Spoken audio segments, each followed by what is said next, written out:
Good morning and welcome to Tuesdays with the Pilgrim as we continue reading a Ted Scott flying adventure titled Flying Against Time, Chapter 3.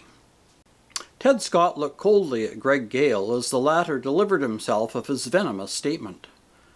"Still got the same sweet disposition you had when you went away, I see," remarked Ted. "I don't care to bandy words with you fellows. Get out of my way and let me pass." "Not until I've had my say," returned Greg. "I want to tell you, Ted Scott, that I'm going to get even with you if it's the last thing I do on Earth." "That goes for me too," snarled Duck. "Gee, how I'd like to drive your nose into your face." "Well, there's nothing to keep you from trying," replied Ted. "You've attempted to do it before, you know, and I've licked you both at the same time. I'm ready to repeat the dose, if you really insist upon it." "This isn't the time or the place for that," said Duck. "But don't think for a moment that we won't be watching you for our chance, and when it comes, be sure we'll take advantage of it." "It's kind of you to warn me," replied Ted. "That shows an improvement on your part. You didn't warn me when you tried to crush my head with the rock that you threw in the dark. You didn't warn me when you cut the strut of my plane, hoping that I'd crash to earth. Nor when you tried to run me down with your automobile. You didn't send advance notice when you tried to rob Eben Browning and knocked him out with a club. Yes, you've really improved in warning me now. By the way, how does it happen that you fellows are out of prison?" "None of your business," snapped Greg. "We're out, and that's enough. More than enough for you, as you'll find out to your cost." "Now look here, you rats," exclaimed Ted, dropping his light tone with a steely glint that came into his eye. "I've had enough of that kind of rot. I've tried to be patient because you've got a hard row to hoe from now on, and I wouldn't do anything to make it harder. Get out of my way now, or I'll give you both the thrashing of your lives. I've done it before, and you know I can do it again." Before his blazing eyes their own wavered and fell. They hastily scrambled to one side and let Ted pass on. They would have liked to have fallen on him from behind, but were deterred by a lively recollection of the fists that had more than once before beaten them. Ted's thoughts were busy as he resumed his interrupted walk to the Bromville house. His irritation soon vanished, but wonderment remained. How in the mischief had those fellows got out of prison? He knew that they had not served half of their terms. "I met some old friends of ours today," he said as he sat down to table in the private dining room with Eben and Charity Browning. "Land sakes!" exclaimed Charity. "Who were they? Why didn't you bring them home to dinner?" "I don't think you'd care especially to see them," replied Ted, grinning. "You aren't hankering, are you, for the company of Greg and Duck Gale?" Eben gazed at Ted open-mouthed. Charity dropped her knife and fork with a clatter. "You're joking!" Eben got out at last. "Those skunks are in jail." "Nary a joke," declared Ted. "And they're not in jail, though of course they ought to be. Met them on the street not half an hour ago." "The dirty scoundrels!" exclaimed Eben. There, Eben," said good old Charity. "Don't let us be too hard. Perhaps their stay in jail has given them time to repent of their sins, and they may now be chastened." "Wasn't much sign of it," laughed Ted. "They stopped me and told me all kinds of awful things they were going to do to me when they got a chance. I had to threaten them with a licking before I could get by." "They're bad through and through," declared Eben. "Do be careful, Ted," warned Charity. "You know they nearly killed you before, and it was only the Lord's mercy that they didn't do it." "I'm not likely to forget," replied Ted, "but each time I've managed to come out on top. They haven't any real courage. They're yellow through and through." "But even a yellow dog can bite," warned Eben. "Keep your eyes open, my boy." In the meantime, the subjects of this conversation had kept on their way to the Hotel Excelsior, where they were received by their father, who took them at once into his private room. If there was any soft spot in Brewster Gale's heart, it was that for his two sons, and he was deeply affected as he threw his arms about them when once they were alone. Duck endured the embrace more or less ungraciously, but Greg drew away roughly and threw himself into a chair.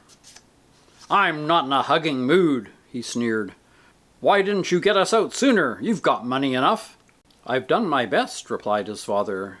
"Do you suppose I'd have left you in there a minute longer than I had to? But it couldn't be done too soon. A good deal of feeling was stirred up by that Browning affair." "Browning!" snapped Greg viciously. "That's a name I hate only less than Scott." "I have reason to do the same," replied his father. "Eben Browning has given me no end of trouble. As I was saying, it wouldn't have been good policy to have sought your release until feeling had died down and the people had partly forgotten it. As soon as I thought it advisable, I began to feel my way. I put a lot of money where it would do the most good, and got next to some politicians who had the ear of the governor. There were a good many hard spots to be got over, but I negotiated them, and here you are." "Yes, here we are, with the brand of jailbird stamped all over us," growled Duck. "I know it's hard," admitted his father, "but it can be lived down. My money will help. If after a while we find things are too hard to stand, I'll set you up in business somewhere where you can get a fresh start. I'll help you do anything you want." "Anything we want?" asked Greg, showing his teeth in an evil smile. "Anything," replied his father. Greg and Duck looked at each other, the same thought on their minds. "Call his bluff, Greg," counseled Duck. "I will," said Greg. He turned to his father. "Help us get even with Ted Scott." "Ted Scott?" exclaimed Brewster Gale, a scowl coming on his forehead at the mention of the hated name. "What put him in your mind just now?" "He's never been out of our minds," replied Greg. "Day and night while we've been in jail we've thought of nothing else. If wishes could hurt, he'd have been hurt a long time ago." "Right you are," echoed Duck, "and we told him as much a few minutes ago. First fellow we met as we were coming from the train station." "What did he say to you?" asked Gale. "It's what we said to him that counts," replied Greg. "You can bet we told him plenty. Came near licking him right there and then." "You want to be careful," counseled his father. "What's the use of threatening him when that only puts him on his guard?" "I believe you're afraid of him," sneered Greg. "Afraid?" snorted Brewster Gale, jumping to his feet and beginning to pace the floor. All the temporary softness aroused by his paternal feelings had vanished, and he was the same crafty, scheming, wicked old man as of yore. "Afraid?" he repeated, as he stopped in front of the chairs in which his sons were sprawled. "Yes, I'm afraid. Afraid not of him, but his luck. For years past he's been an obstacle in my path. He's thwarted me at every turn." "Who was it," he fairly spat out, as his anger gained on him, "that made me refund thousands of dollars to that old fool that keeps Bromville House?" "Ted Scott." "Who was it that made me shell out other thousands to Hapworth and Monet when he got next to that golf course affair?" "Ted Scott." "Who was it that nabbed you fellows in Puerto Rico and handed you over to the police?" "Ted Scott." "And there's another thing. While you were away, there was an endurance contest right here in this town. Ted Scott, of course, was in it. Equally, of course, he won it. I had the thing all sewed up with Hardwick. Thought I had a cinch and bet my head off. But that infernal luck of Scott still stood by him, and he circumvented Hardwick and won the contest. He gave Hardwick a fearful licking, and I was nicked to the tune of $5,000. Do you wonder I'm superstitious about him? Always and everywhere he's got the best of me.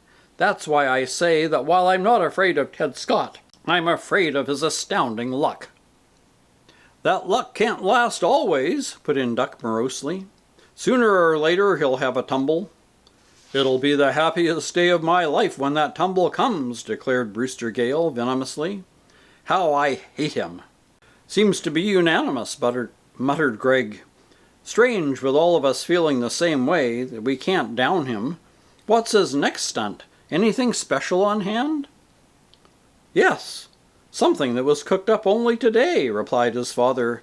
"Going to try a coast-to-coast flight in 20 hours. Big money on it, too. He's made a private bet of $10,000 that he could do it, and Hapworth and Monet have put up $15,000 apiece that he'll turn the trick." Greg gave a prolonged whistle. $40,000 in all?" he exclaimed.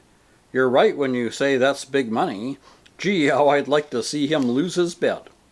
And Hapworth and Monet, too, assented his father, who could not forget how he had been compelled to pay those gentlemen their rightful dues when his swindling in the matter of the golf course had been exposed. It sounds as if there might be something in that to suit our book, murmured Duck. What are the conditions of this race against time? Pretty tough ones, replied Gale. He's got to start within a given time despite weather conditions, and it's pay or play. If he should fall sick or have an accident so that he couldn't start, he'd lose his bet just the same. Greg and Duck exchanged hopeful glances. If an accident should happen, murmured Duck. If an accident should happen, repeated Greg. And that's the end of Chapter 3. We'll continue next week with Chapter 4, A Sinister Suggestion. Until then, take care, stay safe, and God bless.